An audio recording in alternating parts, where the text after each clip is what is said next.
In the heart of Alberta, or known by city folk as Stettler, is a man with a dream that involves a lot of grit, long nights, and beaver felt, where the fur is soft, the steam is hot, and the hospitality is next to none, is where you can find the man named Jace, owner of JWT Hats. JWT Hats is bringing back authentic Western hat making to its roots. With all of his years on the rodeo circuit and on the range, Jace is a steward of the Western way. He understands the needs and wants of any cowboy and the job his or her hat has to endure.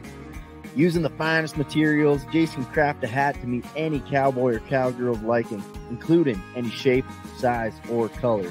Each hat is custom made to cater any person's noggin, big or small. And don't think you're too far away from his little shop. JWT Custom Hats will ship anywhere in North America. His hat can be found far and wide, including his Instagram and TikTok. So come on down to Stettler or give Jace a ring at 403-740-3574. Remember, folks, if you look good, you feel good.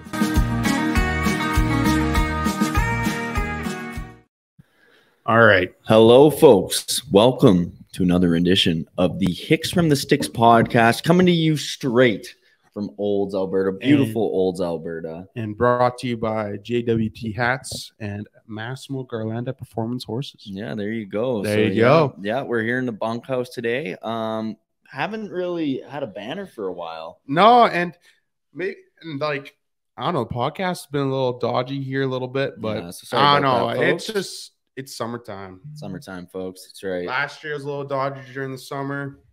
I don't know. You just get busy. We also have a life and we have jobs. Yeah, and jobs. This doesn't pay the bills necessarily. No.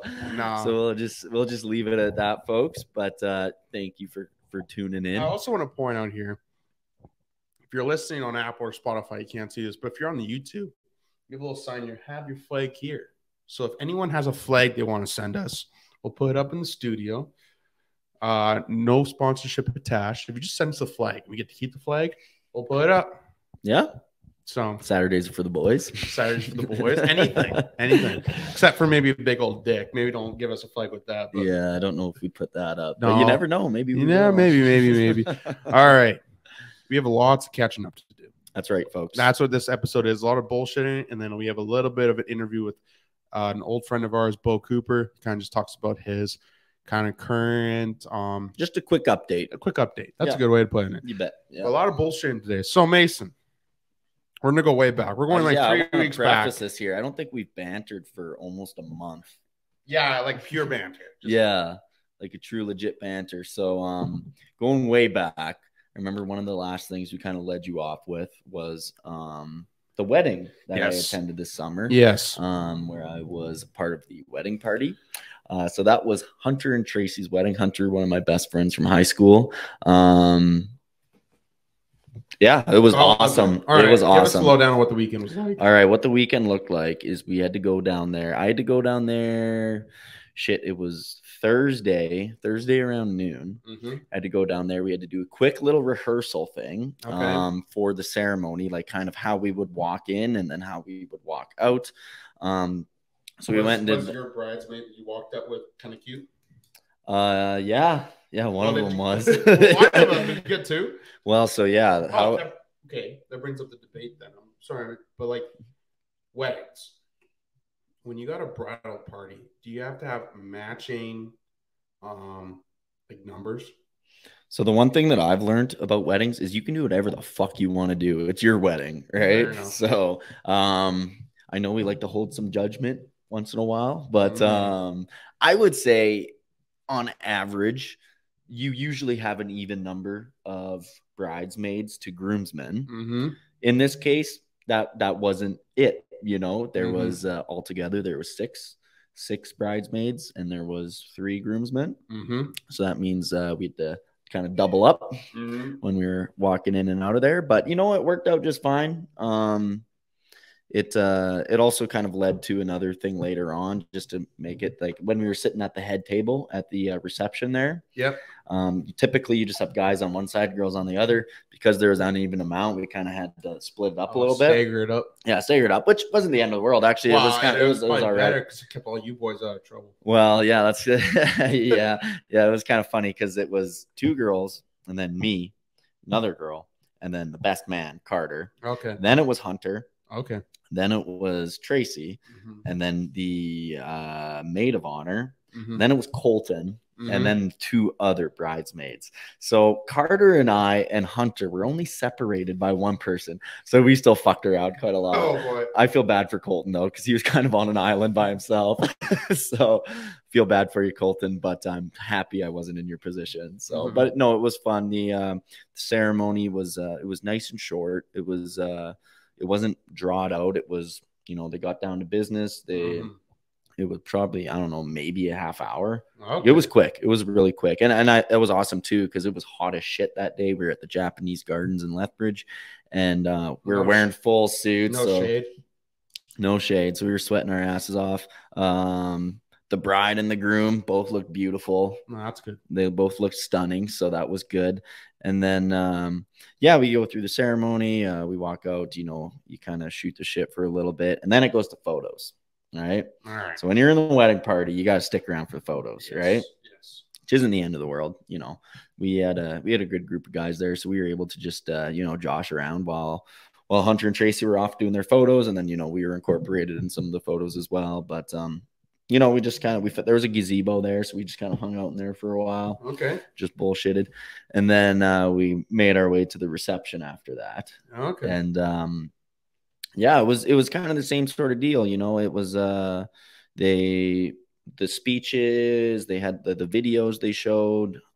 It was all over pretty quick. You know, they didn't draw it out, which I thought was really good, because you definitely go to some weddings and it's just like, holy shit, can we get this over with here? Right. Yeah. So it was that was real fun. And they had, and I think the standard kind of is, if you're in the wedding party, you don't have to pay for drinks regardless.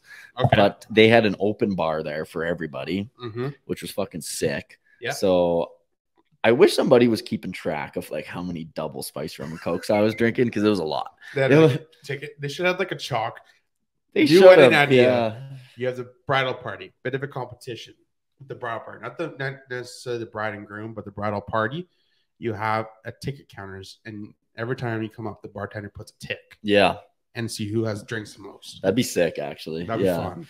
Yeah. So then I think that started around 5 or 6. So, you know, the dinner and the speeches and everything were over pretty quick. So then there's a little dance floor in there, and we just started boozing really hard. And they shut the reception down around midnight, but I wanted to keep partying. The best man wanted to keep partying. Everybody else wanted to go to bed. So Carter and I, Hogs it was. Yeah, we headed to Boss Hogs, and just him and I, just dead as shit. We hop into Boss Hogs. We were just absolutely wasted. Like, we got ties.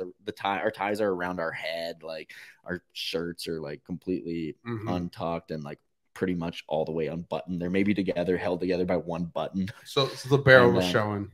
Yeah, probably a little bit. Yeah, and there wasn't really anybody at Boss Hogs, but there was we found these 2 girls that were kind of standing by the dance floor. So we grabbed them, went for a quick 2-step.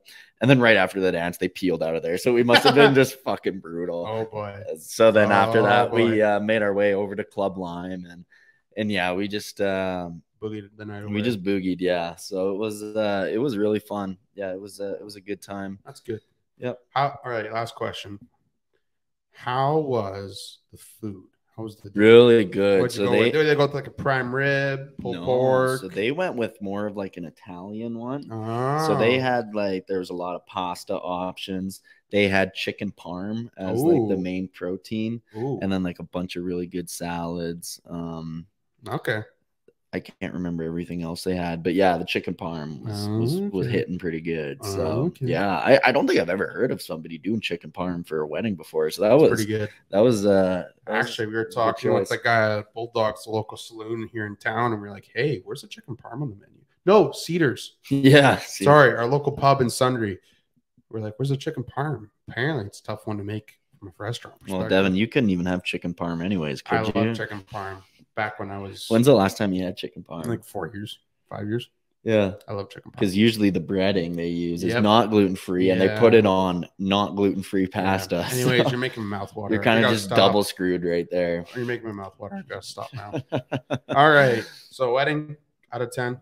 10 out of 10. It 10 was out a of 10. blast. It was super That's fun. awesome. And yeah, it was a cool experience. That was my first time ever being part of the wedding party. Mm-hmm. So you do have extra responsibilities. There's extra things that you need to attend. Mm-hmm. But all in all, it was a really good time, and it was pretty awesome seeing one of your best buds from high school on his big day. That's awesome. Yeah. Awesome. All right. Well, we're gonna move into our next little segment here, the Western Word of the Week. The Western Word of the Week is sponsored by To Be Named. And well, as Mason's finding the Western Word of the Week, also shout out to Bar Double Diamond as always. Use code Hicks10. Tall Timber Calico, link in the description. And yeah. Okay. So this is what we got for our Western Word of the Week this week. Haywire outfit. Haywire outfit. What do you think haywire outfit means? Crazy outfit, crazy saloon. It doesn't have to do with fashion. So what is an outfit typically? Is it a place? What is an outfit typically? Like a place.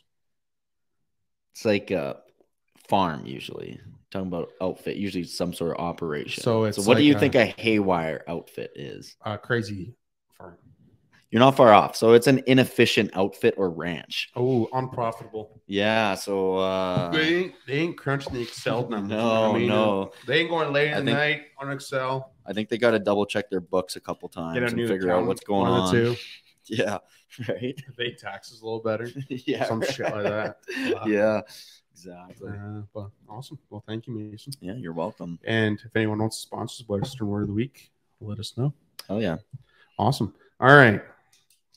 Before we get into our interview with Beau, we also have another thing we want to talk about here real quick. You bet. Sundry Pro Rodeo. Yeah, so Sundry Pro Rodeo has kind of become a big annual event for us just because we have so many. It is the second annual time we've done it, but this is actually the third time I've been to the cab.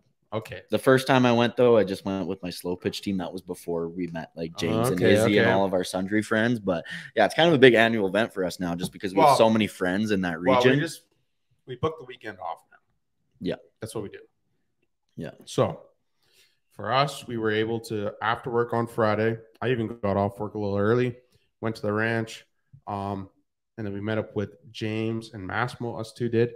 And when we went and watched the actual rodeo Friday night. Yeah, so actually shout out to Bar TT Horses because they sponsor it. So then we got VIP tickets. So that was pretty sweet. Thank you, Ian and Lorraine, as always. We weren't sitting with all the chumps. We were over in the VIP section. We had the stand. That's right. That's right. But yeah, no. What'd you think of the Friday night? It was pretty fun. I mean, to be honest, I have a really bad tendency for when I go to rodeos.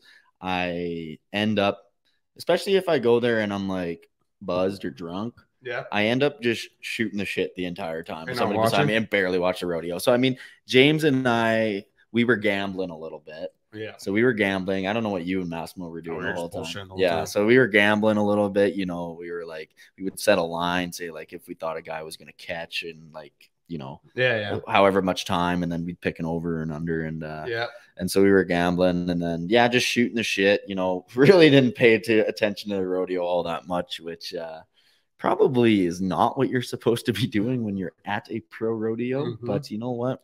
That's the way we do it, I guess. And the nice part too about Sundry is, so they have the main cab on Saturday with the big performance, the brand, the Calgary Stampede trailer, stuff like that. But on the Friday, they have a little kind of shack. Yeah, so on the VIP section, the way that you get in there, and I think anybody could access it after the rodeo was done. I don't think it was just privy to the VIP people, but they had like a little bar set up in there where they had a bar and then a small stage where they had some live music going on. So it was almost like a miniature cab. Which wasn't that what you would call it? Yeah, I would call it. I would call it like a mini performance. Yeah, mini performance. Little bullshit. Just a little show. Yeah. So we were just bumming around. Yeah, we were bumming James around. ended up talking to his vet for 2 hours. Yeah, and we were just boozing, and I can't even remember what we trying to find a ride home. Yeah. Which I don't know who your name is. If you're listening to this, thank you for the ride home. Yeah, I don't know if she's listening, but probably can't remember her name. She knows us though. So yeah. Yeah. So yeah, we could have had ourselves in a pickle there. Yeah, we could have been walking because nobody was DD in that night. Yeah, I just hope it's like. But honestly, though, for some reason, I don't know about anybody else's friend group, but our friend group, we always figure it out somehow. Yes. Either we find a place to stay or we find a ride. That's right. I'll also shout out to Massimo this time because it was one of his hookups that got us the ride. So there you go. Yeah, there you go. The more you know, right? And then Saturday, we slept in. Yep. Got some grub. Yep. Well needed. I was a hurting unit on Saturday. We went hard on the Friday, man. The drinks were going down way too easy.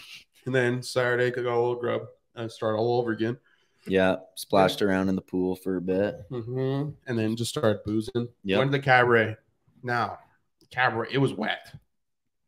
Yeah, so when we first got there, it wasn't that bad. It did rain earlier that day, but it was within reason. The lineup to get in there, though, do you remember? That was kind of shitty. Weird. That was odd. Yeah, that was odd. I don't remember it taking that long last year, but fortunately, standing in line, we found some people that we had known, and even we went with a big enough group of people that, you know, you kill time pretty quick when you're just shooting the shit, right? So yeah, then we get in there and. Yeah, it's business as per normal, you know, especially since we were pretty. A lot of drinking. A lot of drinking, yeah. And then, nice part, like you said, too, the nice part about this event for us is that you go to it and you know so many people there now. Mm-hmm. Yeah. You got our ball team, you got the ranch people, the family, you know, stuff like that. You know, an odd other person here and there. School people for me, you know, stuff like that. So yeah, just bomb around, you bullshit, you two-step. The cool part was, I thought for me was, it started raining for like 20 minutes, like hard rain. And like everyone went up into the grandstands except for all the young bucks. And you just dance in the rain. It was fun. I would say out of everybody that was there, it was maybe like 20 or 30% of people stayed out and then just danced in the rain. And it was so much fun, to be honest. Like we got soaked, but by the time we left, I was dry. I don't know about you. So I was a little damp. Yeah, so it was fun just bombing around in the rain. What did you think of the chick that was performing? I didn't pay attention. Yeah, I mean, I didn't pay that much attention either. But she was probably pretty good, but I would say that Drew was better last year. I'm kind of the same. I wasn't really paying too much attention to her, but I would also agree that probably Drew come back to Sunday for come on, Drew. Come back. We enjoyed it. So overall, I thought it was pretty good. Overall it was pretty good. Apparently there was a lot of fights. When I'm drinking, I'm oblivious to everything. Like I zero clue what's going on around me. I'm just living in my own little world. But apparently there was a shit ton of fights. Yeah, like Massimo was saying there's a lot of fights, and our ball team was involved in the fight. Yeah. Shout out Sarah and Jill. That guy that you were just kicking in the ribs. While he was down. Yeah. But I don't know. It was just you drank, you bullshitted, you danced. Everyone got home safe. That's right. More shout outs. Shout out to Tax Cab that drove us all the way back to the ranch. Yep. So no, it was fun. Then it's always fun. You know, the next week as you're meeting up with people that you know just for various reasons, slow pitch, for example, and you get to hear all the stories that they did throughout the night. One, for example, if you guys remember when we interviewed Jill. Yes. Which is way back now, so you have to go back in the episodes to find her. But she walked all the way home from the cab. Like 18K or something. Yeah, it was some. Yeah. It was funny. We're not going to embarrass you here. I don't think she made it home till like 8 in the morning. Yeah, I remember her saying, I used the ditch and the white line, and I just walked in between it, back and forth. Yeah, the grass in the ditch. Rumble strips. Yeah, the grass in the ditch was a rumble strip. So But hats off to her. I mean, that's a long walk. It's a long fucking walk. But no, it was a good time. So yeah, no, it was fun. Speaking of rodeo, should we listen to what Beau Cooper has to say? Yeah, let's hop in here. All right, we're going now. We're good. All right. Hello, folks. We're rolling. Hello, folks. Welcome to what are we calling these? Just a quick update interview? Update interview. Yeah, we got saying hi to an old friend. That's right. So we got Beau Cooper here. He's you're not even in the shot. My bad. You stink, man. I'm trying to stay away from you. Anyways, we got Beau here. For all you folks that remember our last interview we did with him. If not, go back and listen to that one. Hey, we'll start it off simple here. How have things been? The last week's been good. Yeah, I had a hell of a week. Making the short round at Greeley, I was placed in the first round at Reno, won the first round at Prineville, Oregon, and split second and third at Sundre here yesterday. So you just came from the States. Yep, yeah, I've been down in the States all week, really. Oh, geez. I just got back. How many miles is that?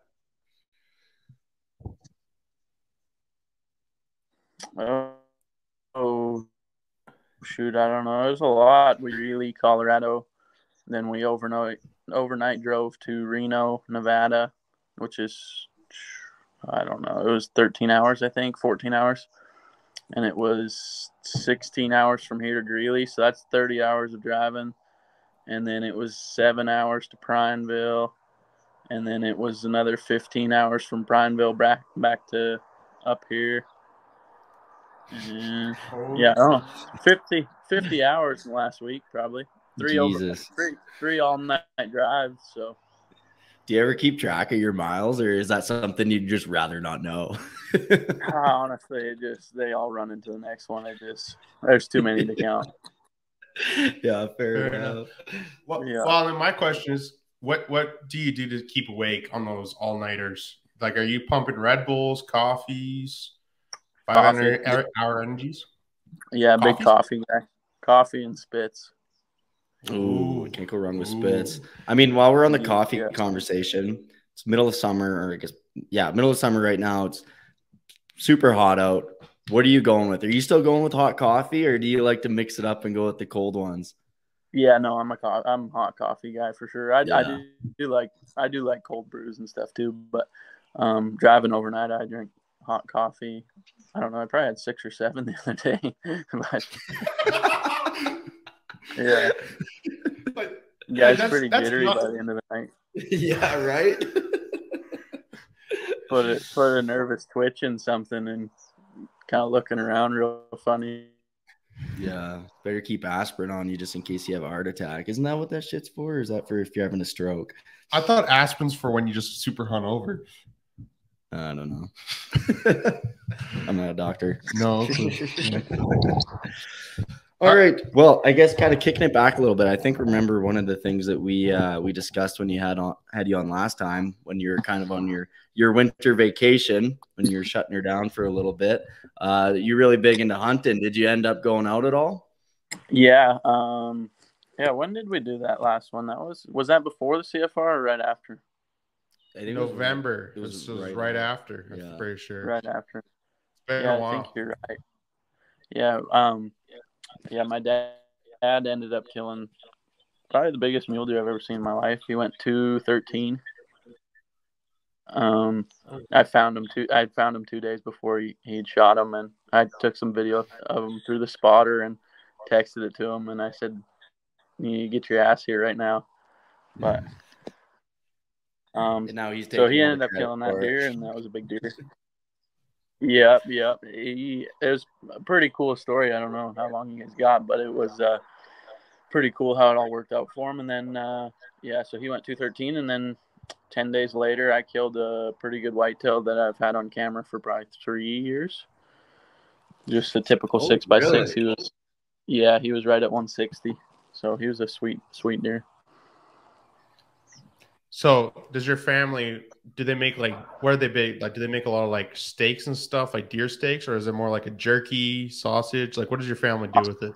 Honestly, we send it to the Hutterites at Silver Creek Meats, I think it's called. It's up by Farintosh or New Surrepta up there somewhere.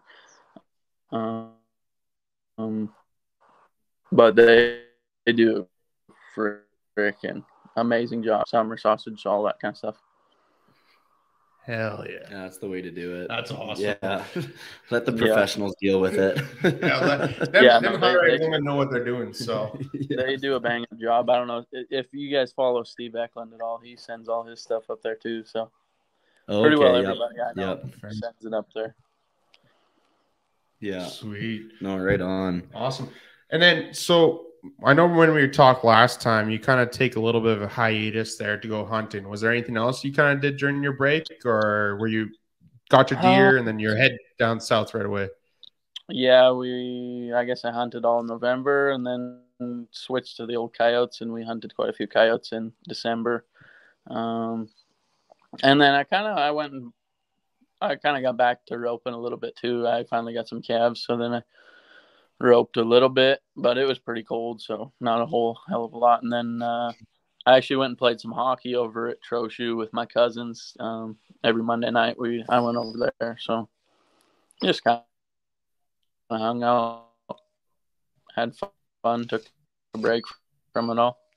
Yeah, just a quick refresh. And then, did you ever end up going back down south for the winter, or when did that all happen? When did the vacation kind of come to an end? Yeah, 1st of January, I went to Texas, and then I was down there till end of March, 1st of April, and then I come home for 2 weeks, and then I went to California for 2 weeks to go to some rodeos out there, and then got home 1st of May, and kind of been up here rodeoing since then, other than these last couple of weeks. Where in California were the rodeos at? Like, was there was there just a bunch of people pissed off as PETA showing up and shit like that?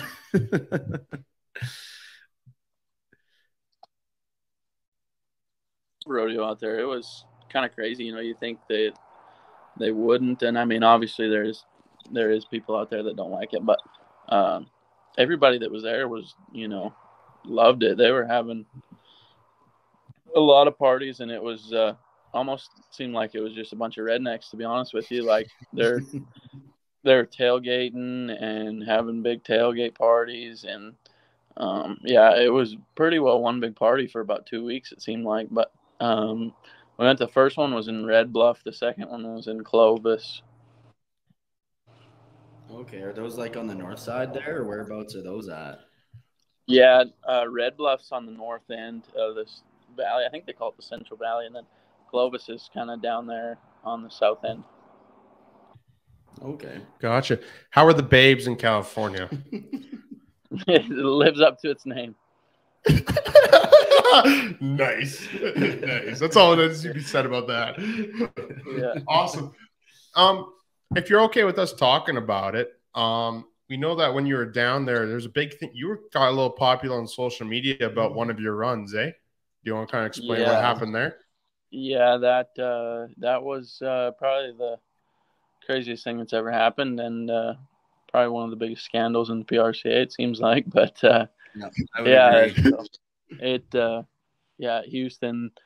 I should have ended up winning Houston, and they had tacked a barrier on me for a missed call that cost me winning. That was kind of that, really, and not much has become of it. Just kind of tough luck. See you next year. But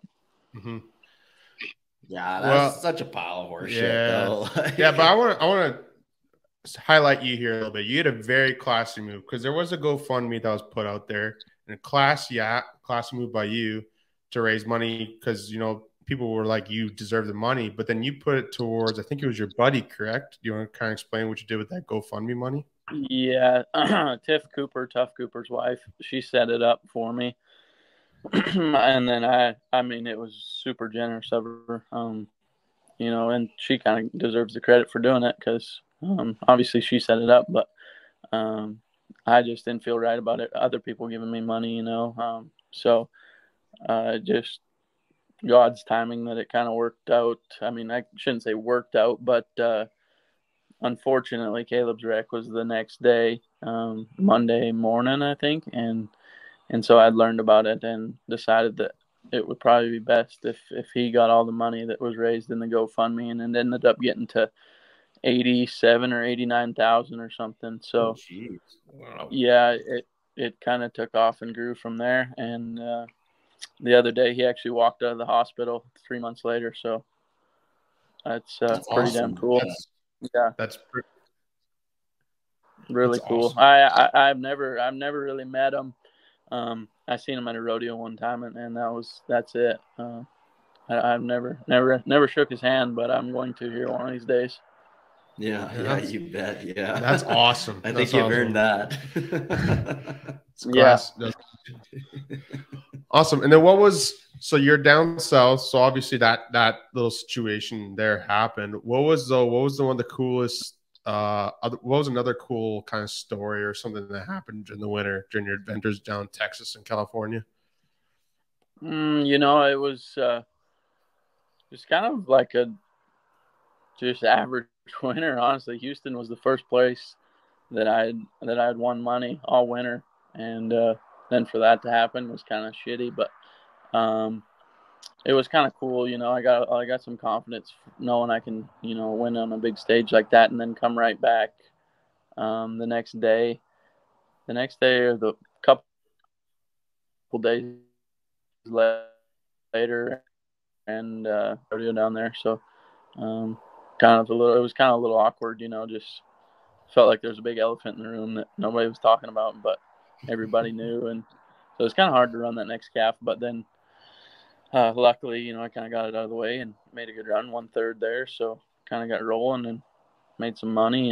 And yeah, I mean, kind of just roll with the negatives and the kind of the stuff that wants to knock you down and leave you there. But that's kind of where you find out what you're made of and come back even stronger, I guess. Mm-hmm. Yeah, no, that makes Fair sense. enough. And I guess you're probably so like go when you're down there that it almost just turns into a blur, eh? Yeah, it seems like it. Yeah. Yeah, but I'm sure if you bring up like a certain place or a certain beverage or something like that, I'm sure a story could spring up just like that. But time and place, right? There's so many things that I forget out here. It's just like, all the cool memories and stuff that you get, but something reminds you of them and kind of takes you back there and you remember. But yeah, no, there's a lot of fun stuff that goes on out here, and there's a lot of stuff that you wish you could forget, and just not the fun stuff that everybody talks about. There's a lot more of that goes on than the highlight reel, I guess you should say. Yeah, fair enough. Yeah, fair enough. Awesome. So now you've been back up in Canada since what? April? May? No, since like yesterday. Well, no, like have you been going back and forth? Yeah. I got home in May 1st, I think, and then me and my cousin Zeke Thurston, we put on some ropings up here in May. And then other than that, we're just building fence around here. We kind of, my mom and dad building the new barn, and so I built some horse pens and whatnot, and did a little branding and just kind of general spring stuff. Practiced, got some of my young horses a little better. Worked on me, got me a little better, and then these last couple of weeks been rodeoing pretty hard, and it's going to be that way for another 3 months. Mm-hmm. Your cousin Zeke, I can't remember. Does he do saddle bronc or bareback? Saddle bronc, right? Saddle bronc. Yep. Is he a decent roper, or can you tell that he's a roughie? No, he's talented. Zeke. He the one day before our roping, we actually went to tie all the calves, and nobody showed up to time, so it was just me and him. And there was 40, I think we did, and I did half of them, and he tied the other half, and just never missed a beat since high school. He was tying the shit out of them. But no, he team ropes a lot, and he's always been handy with the rope. Mm-hmm. So you like, is this kind of like a call out or a shout out to say, hey, cousin, you should either dual threat or come back to it in the future, maybe? Like, can we see Thurston on the circuit roping? Yeah, I always threaten I'm going to get his card number and enter him at somewhere in the calf roping or enter him in the team rope. And he does team rope from time to time at the rodeos. He entered Pendleton last year. Oh wow, really? Yeah. Mm-hmm. How did you do? Do you remember? Honestly, they made a hell of a run, and they got a bad call too. Or else, oh shit! yeah, they probably should have placed in the first round. Oh wow, that's pretty awesome. Yeah, sweet. That's awesome. So you've only been up here for a short amount, and I know like one of the roads you like. What rodeos have you been to so far up here?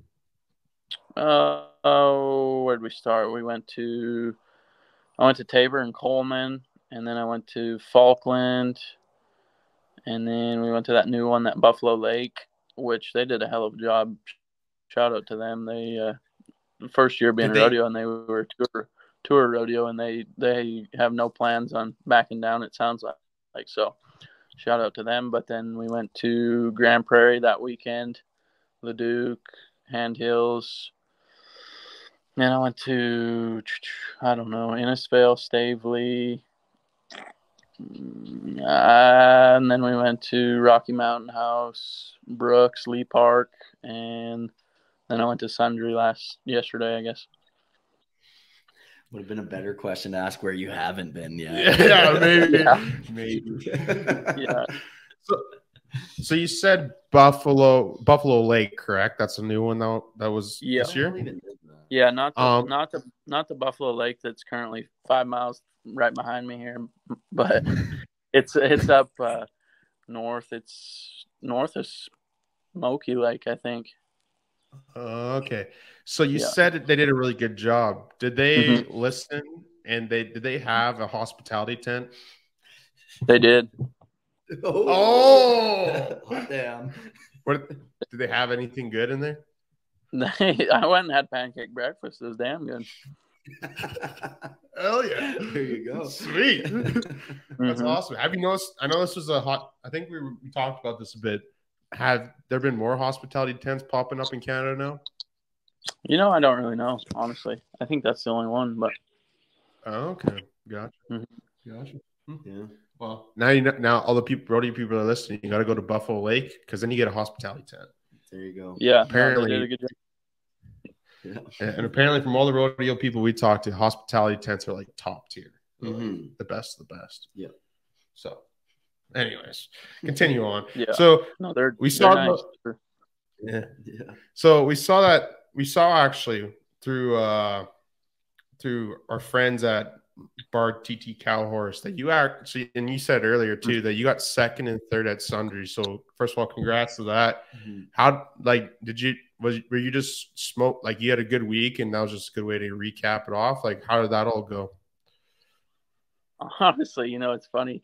We've ever since I've been like in junior high and high school, we've had a high school rodeo at Sundry, and I've never done any good. I think I maybe got like 5 points in the goat tying in junior high, but other than that, I've never done any good at Sundry. And this year finally broke the ice and won second, third. I was maybe should have put a wrap and a hui on and got won it. Maybe got the buckle. Lorene said she wanted to give me the buckle pretty bad. So I thought about it, but then I was like, man, I got her down fast. I better just put 2 on her and make sure I get something. Yeah, exactly. Yeah, she was. We were talking with her about it, and she said, "Yeah, the best way we could recap or like kind of end off the weekend, cap off the weekend, was if I could just give a buckle to Beau." Yeah. And she was pretty close. You almost made it the best weekend ever. Yeah, it was. I was trying my best. I was trying. Well, she was putting the pressure on you too, man. Pressure too on you. It's like, hey, let the guy be. He's gonna take care of business, Yeah, that's good. That's perfect. That's what I need. That's no, it's pretty cool that they sponsor the calf roping and they're so into the whole rodeo deal, and for them to be from Sundry and to be my first ever sponsor, it's kind of come full circle there. On Sunday it was pretty cool. I thought it was pretty special, and shout out to them for believing in me and wanting to grow the sport of calf roping and stepping up and being a sponsor of pro tour rodeo in Canada. Awesome. Yeah. Awesome. Right. All right, Mason, do you have any more questions? No, I think end off the last yeah. one. That's pretty short and sweet. So yeah, we've taken enough time out of your evening. Thanks again for coming on. But I'm sure you got the schedule kind of roughly in your mind of kind of what kind of events you got going on the rest of the summer. What are the big ones that you're going to be hitting up? Yeah, Panoka tomorrow morning, 9:30. We'll be there running one down the lane. Greeley short round Thursday night. All the good rodeos over the 4th, and then Calgary Pool A 7, 8, 9. We'll be there. Hell yeah! Is that your first Calgary Stampede? No, I got to go 21. Yep. Okay. And then, I mean, just all the big ones, Cheyenne, Salinas, kind of maybe come back up for Strathmore, Medicine Hat, Armstrong. We'll be if they got a rodeo, there's a good chance I'll probably be there. Oh yeah. Hell yeah. Awesome. Hopefully. Well, we're excited to see all the success that you get over the summer with all these big ones, eh? Amen. Yeah, we'll be rooting for you for sure, man. Yeah, hopefully we're talking October 1st about going to the NFR. That'd be good with me. You betcha. Yeah, I'll mark it on the calendar. All right.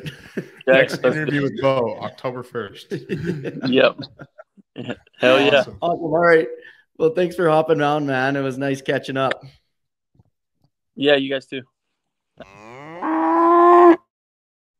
That was our little catch-up interview with Beau Cooper. Yeah, no, it sounds like he's doing well. Thanks for coming on again for a quick 20, 30 minutes, just saying what's going on. Yeah, quick little recap. We're going to have more of those in the future because, it's when you podcast, you talk to some guys, you talk to them for the first time, then you never talk to them again.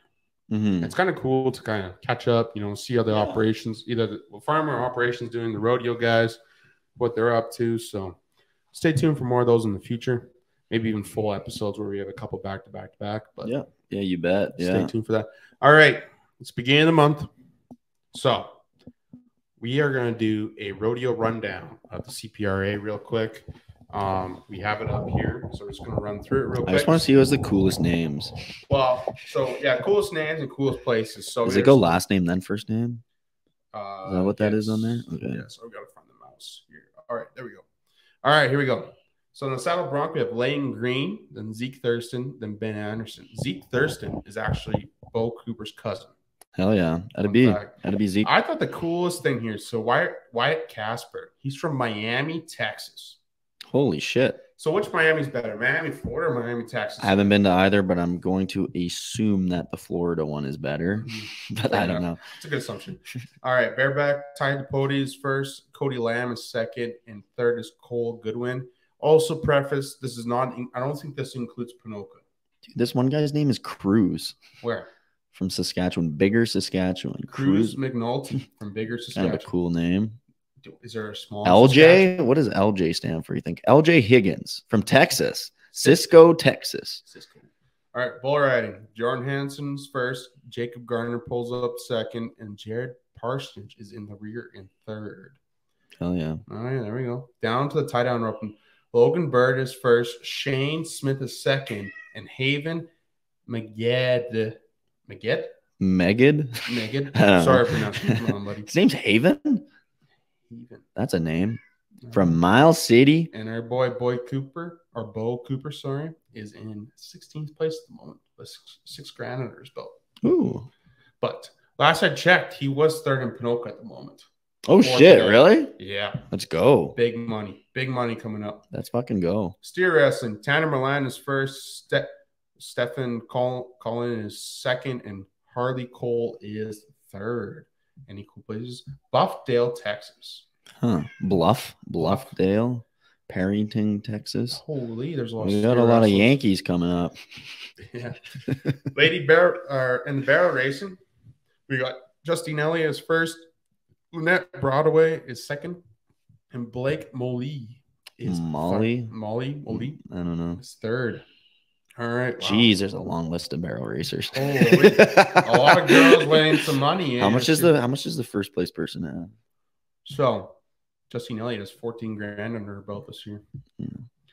Breakaway. That's pretty good. Jenna Dalen, then Arby Ross, then Shelby Boisjoli. Boyce Jolie.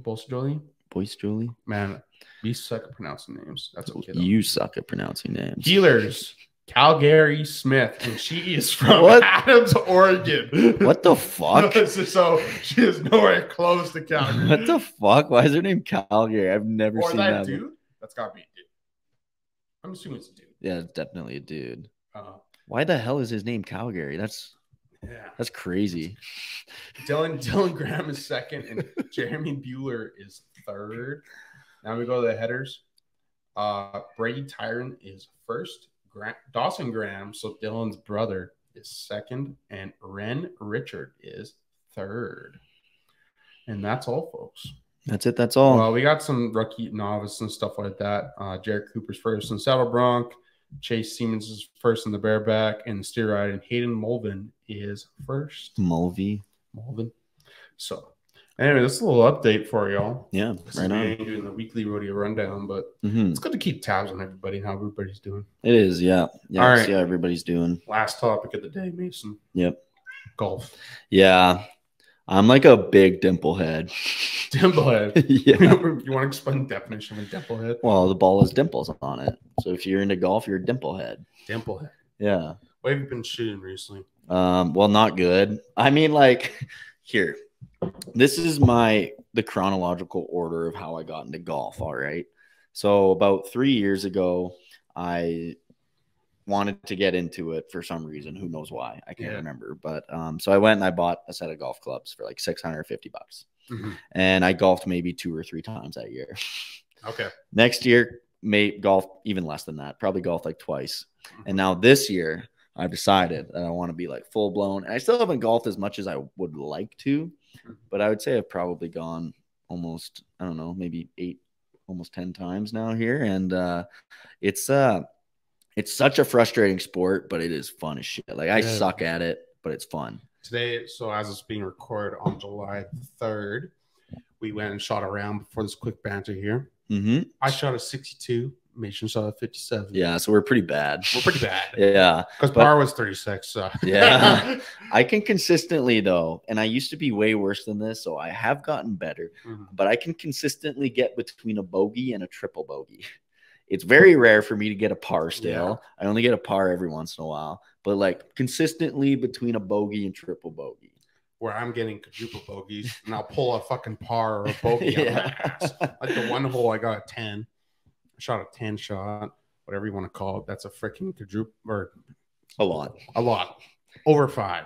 This was par 5. And then I shot a par. Yeah. 6 shot, par 3, right over the water, bounced right onto the green. Yeah, with over the bunker. With those par 3s, sometimes it's just like if you're not that good, it's just like how lucky you can get, right? But golf is like maybe one day we should live stream our golf. Just a whole. That'd be sick, actually. So stay tuned to the TikTok or Instagram for that. It's fun though. It's kind of an expensive hobby, but it's fun. Well, I mean, for me, this is my second time out. First time didn't really count because we were just drinking and bullshitting. Because it cost us what to do 9 holes? It was like $40-something bucks. $48. $48. So with a cart though, we could have walked it. But yeah, that's true. So fuck that. I mean, if you think about it, a lot of times you'll go somewhere and you'll pay for fun, right? You're just paying there to have a good time. So if you think about it, if you're going there, it should take you roughly 2 hours. That means you're paying $20-$25 an hour. I mean, that's okay, I guess, right? Fair enough. Yeah. Anything else, Mason? I want to get a new driver. I need a putter. Yeah, you need a putter. I'm not gonna let you borrow mine anymore. I was looking them up. They're not cheap. You can on Kijiji. Well, you can get some used ones for pretty cheap. Just go to a fucking pawn shop, man. You can get one from like 1960. Yeah, or we got a couple. Thrift store. Well, yeah, thrift store, pawn shop, same shit. Not the same shit. Well, same kind of shit. Oh. Yeah, I'll go get a cheap one. Maybe a mini golf putter. Yeah, that might be the play. Yeah, exactly. $20. Yeah, there you go. Just go to a local mini golf course. Hey, what's your used ones? I need one. Yeah, right. Or just use it and just don't give it to them like you're stealing something from BP's. Fair enough. Fair enough. All right. Is that it, Mason? Yeah, we'll keep this one nice, short and sweet episode for you guys today. Can't promise we're going to get better at being consistent, but we'll try our best throughout the summer. If anything, stay tuned in the fall. We'll always get a little better back around then. Start when the snow starts to fall. We have less shit to do. That's right. Yeah. As always, we appreciate your guys' support. Appreciate you guys tuning in. Shout out to all of our sponsors, our presenting sponsor, JWT Hats, and all the other folks out there that Devin mentioned earlier. And yeah, any other closing notes there, Dev? Have a good week, yo. All right. Take care, folks. Yeah.